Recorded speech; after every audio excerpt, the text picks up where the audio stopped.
You know, Don, there's one thing consistent when you travel the world. Every bar you go to says Ernest Hemingway drank there at some point.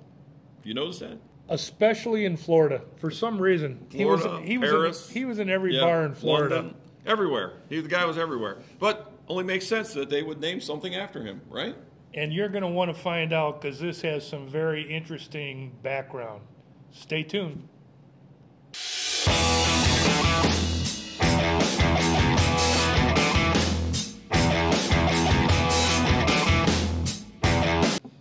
Hi, welcome to this week's edition of What's New at Charlie's. Well, this week we're going to be trying Hemingway Rye. Now, I've seen this stuff start popping up everywhere. So it's been in all the stores.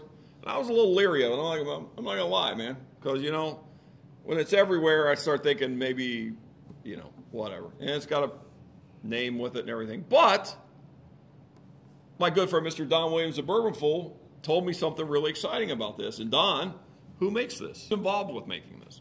I found out that it has some serious people behind it, and people I have a lot of respect for, and especially the Call family. Yep. Call family, the gentleman we're most familiar with is Jacob Call. Yep. And Jacob Call was the master distiller at Green River. Yep.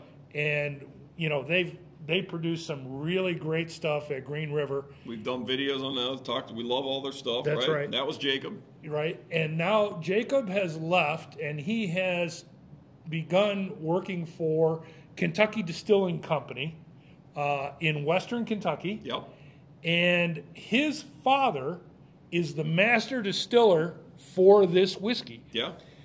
I think the Call family brings a lot of credibility, and Jacob is actually the 8th generation of master distillers. Yeah, no, you know, they're almost up there with the Beam family, the Call family. They go back a long way. Yeah, they're in history a lot. Our friends at RD1, they're right. That was Jacob Call. They still work with them a little bit. They still work with them. And Jacob Call, and again, his father is the master distiller for this product. Sure. I don't want to mislead anybody. Right. But he is involved. Yes. And then Jacob's brother Clayton is involved too. Yeah. And as a matter of fact, all 3 of the Calls have signed the label on the front. So if only I would have read the label when I walked by it all those times in the store. If there was only some way they could have told me that the Call family was involved. Oh, wait, they all signed the bottle. Yeah. Go figure. Yes. But not only is it a blend of Indiana and rye whiskeys, but Kentucky it's also rye whiskeys. Indiana and Kentucky rye whiskeys. That's right. Yeah. My mistake. And finished in Oloroso Sherry Cask. But it also says that the Oloroso Sherry Cask have been seasoned with rum. Okay. Rum-seasoned. All right. Not sure exactly what that means, but it means I'm anxious to try the product. Absolutely. Yeah. I would think it would have had rum in it before the sherry, but who knows exactly on that. So 90% of this is our probably, it doesn't say for sure, but I would assume it says Indiana Rye, so who would that be?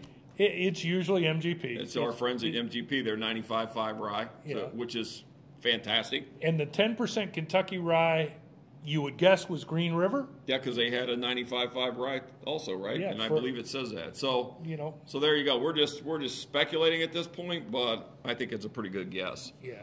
We usually come pretty close on most of that. Now, some guy will write in and tell us we're all wrong. We're full of you know what. So, but anyway, that's our guess. You know, don't hold us to it, but that's what we're saying. Well, let's go ahead and crack this thing open. The Hemingway family, how they get involved? Any idea? Or they are involved, correct? Well, my understanding is, you know, the founder, Steve Groth, and I might be saying that wrong. It might be Groth. I think it's Groth, yeah. Okay. Yeah. And his 2 sons are also involved. And then they're in collaboration with the Hemingway family. Okay.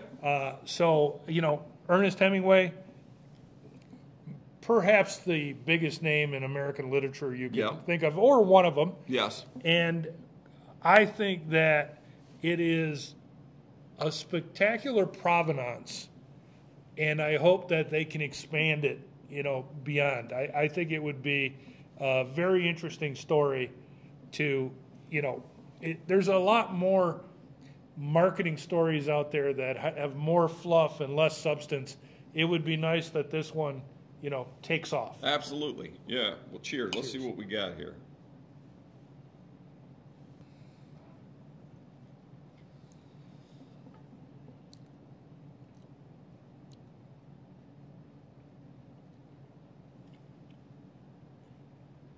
Woo! Definitely got rye spice. Wow.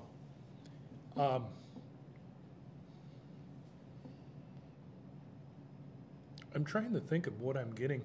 So, Oloroso means fragrant. Yeah. And I'm getting the spices coming through, Oh, yeah. but I'm getting like almost a citrus zest off of it, Yeah. which I didn't expect.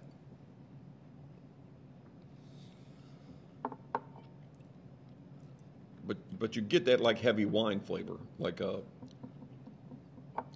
it's subtle, but it's there. Right. So what I think, I'm not picking up too much of the honey, No. or rum. No. Mm-mm.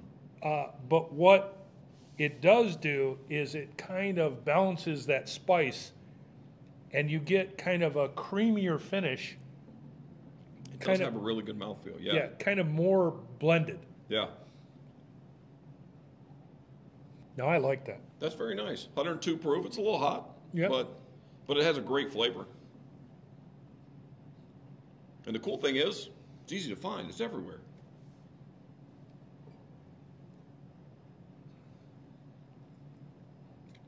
And the aroma kind of is different than the actual palate. Yeah.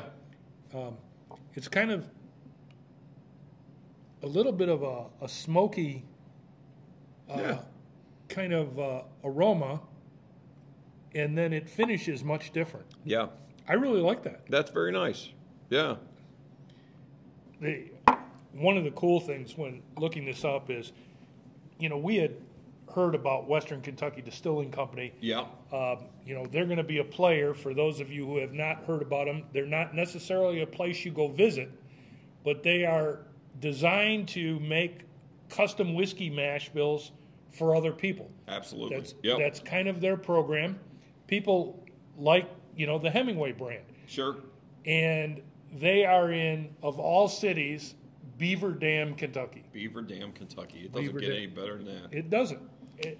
We just read on the thing that the Hemingway Whiskey Company is located in Lakeland, Florida, home of the winter home of the Tigers, right? That's right. And so there you go. There's a little Detroit connection for you. But just when I thought I'd been in every town in Kentucky possible, there's Beaver Dam, and I've never been there before. We'll have to put it on the list, Don.